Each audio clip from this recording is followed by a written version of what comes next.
Hi my loves, how are y'all doing? My name is Daniella and I am a digital creator living in Nigeria. If this is your first time coming across my channel and you are yet to subscribe, please consider subscribing to my channel. If you're a returning subscriber, you have my heart. By the title of this video, I am very sure you know what I'm about to say, but if you did not see the title, let's assume that I've been keeping a very good news, and some of my social media platforms would have seen this, but YouTube, you guys have my heart, and I needed to come here and have a sit down heart to heart and share this good news with all of you. So I got engaged. It still feels unreal sometimes, and I'm going to share as much as I can. On the 3rd of April 2026, I got engaged to my partner, the love of my life. Let's go back. Let me tell you what happened before the proposal. My proposal and everything that went down is peculiar and it is special. A year before now, my partner and I began to plan for our supposed wedding that we did not have a date, but we made intentional plans towards it. So it was not like I did not know I was going to get married to this person, or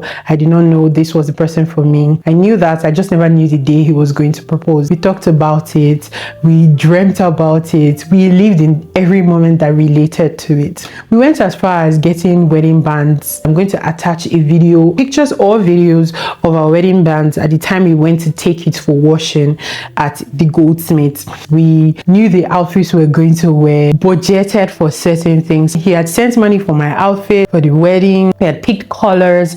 I had gotten my civil wedding shoes. This was a whole year before everything happened. I'm grateful to God that we had them because it made things a lot easier. I wouldn't say this story without talking about Hallelujah Challenge. I joined Hallelujah Challenge in February of 2024, and I think my partner joined, I think October in 2023. I'm not really sure. This was our joint prayer. This was one of our 7 prayer points, and we always prayed about it. So I'm going to be attaching clips, I'm going to be attaching pictures to drive home the point of what I'm trying to say. You know, this key holder, that ring in the key holder, that was what we used in our Hallelujah Challenge Dress Your Miracle. We'll always wear it. I would wear it, he would wear it, and we would dance together, because I was in my father's house and my partner was in his house. We'll do video calls over the phone, and I'll be watching Hallelujah Challenge on my iPad, he would be watching Hallelujah Challenge on his laptop, and we would pray and dance and glorify God for what was going to come in relation to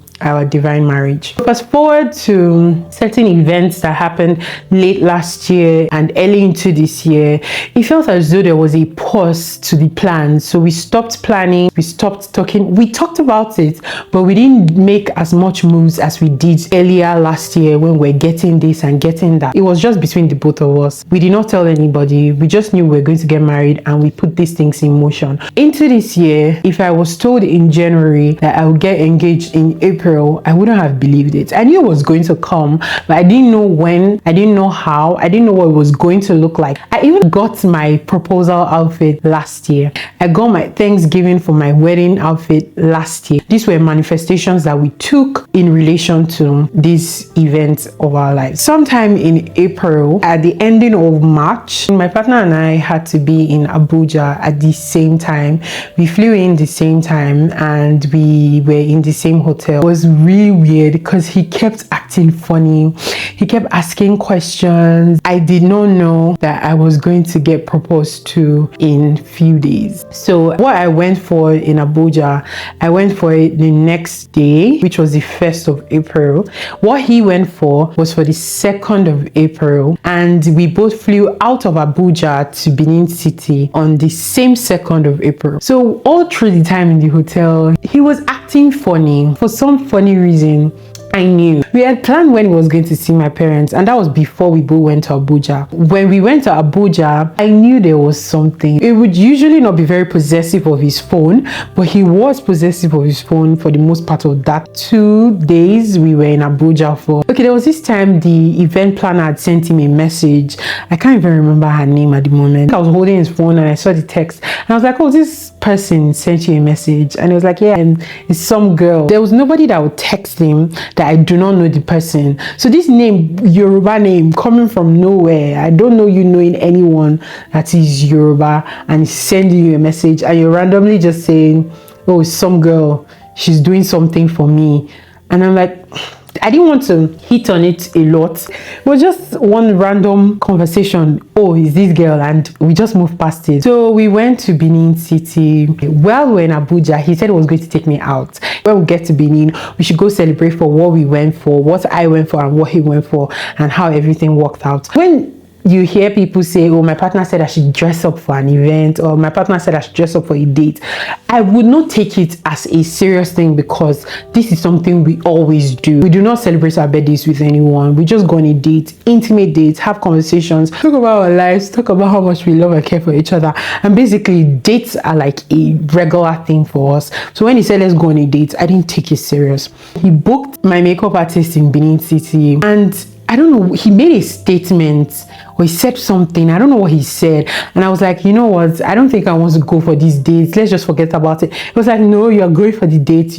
I felt like there's something about this thing. Even when I kept insisting I did not want to go, he was like, no, because on a normal day, most times when I want to do something that is important, when it gets close to the thing or close to the day I want to do the thing, I just don't feel like doing it anymore. So he was like, no, don't bring that habit, don't bring that character, don't do that. So the next day, I wanted to sell one of my phones at Ring Road. So if you're in Benin City or familiar with Ring Road, we went to Ring Road, and all these Hausa guys that help people roll their goods from maybe wheelbarrow from where they got it to their vehicles. One of them ran into his car and I think he hit the side of the car or something, and then that caused like a bit of setback at the time. And then my partner was getting offended because the Hausa guy was being rude. People were even trying to like apologize to my partner, but the Hausa guy was just insistent that he was supposed to move at the time that he moved. If something had happened to the Hausa guy, nobody would be bothered about, oh, who was in the wrong, is that someone has been hurt, right? So that was what got him offended, and the Hausa guy just kept insisting and saying a lot of things. How everything was going down, I was already getting irritated, I was getting tired. The guy I was supposed to sell my phone to, he was even the one that caused that thing, because we wanted to park at a particular spot. The guy kept insisting, oh, come to this side.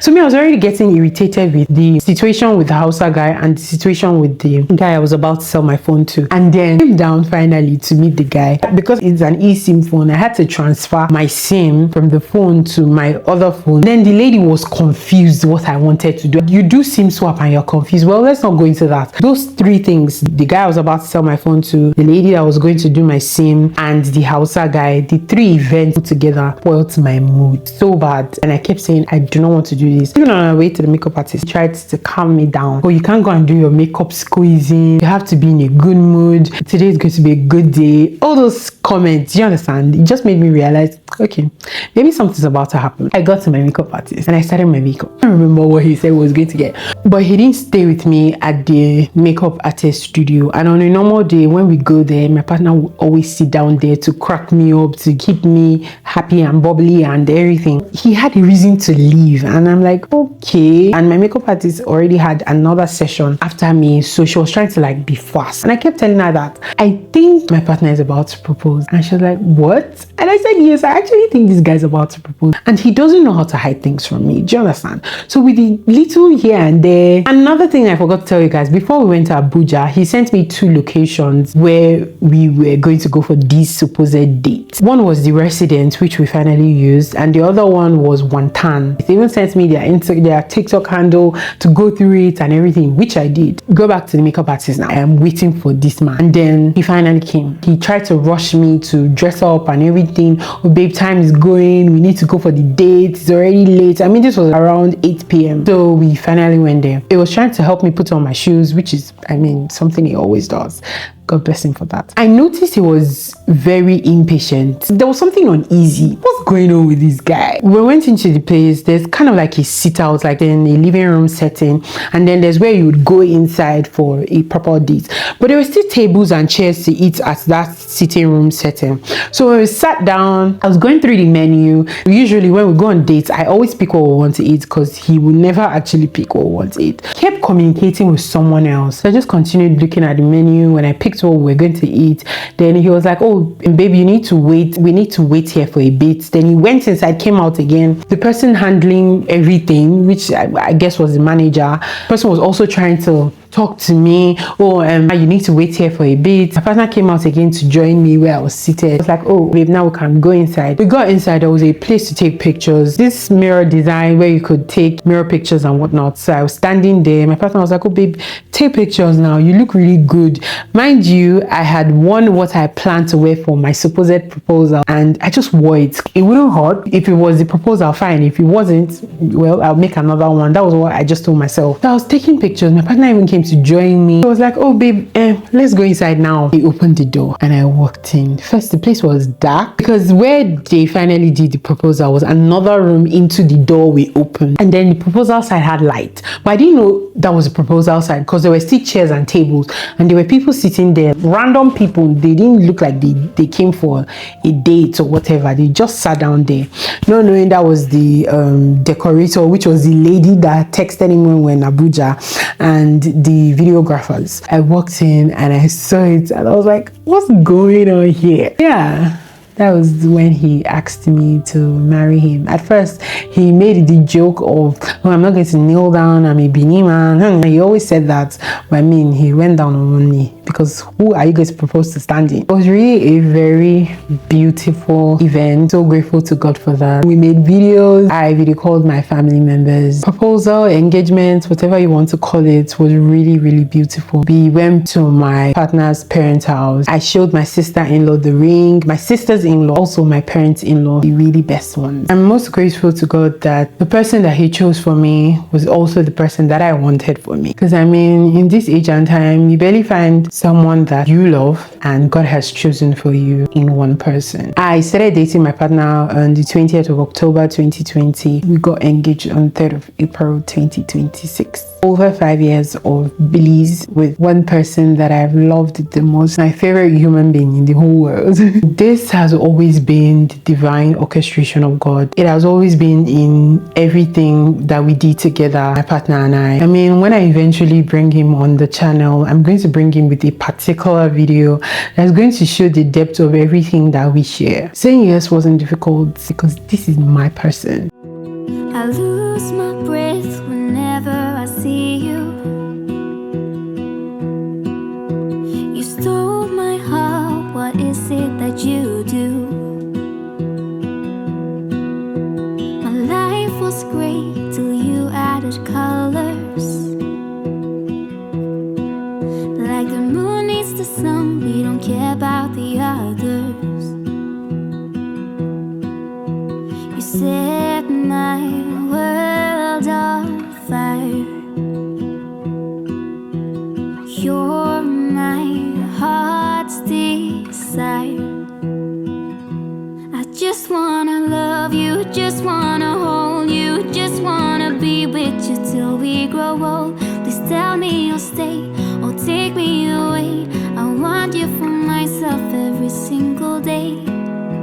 You set my world on fire. You set my world on fire. I don't know what I'd do without you. I hope you enjoyed this video. I'm going to see you in the next. Please do not forget to subscribe, like, share, and leave your comments in the comment section. Your girl's engaged.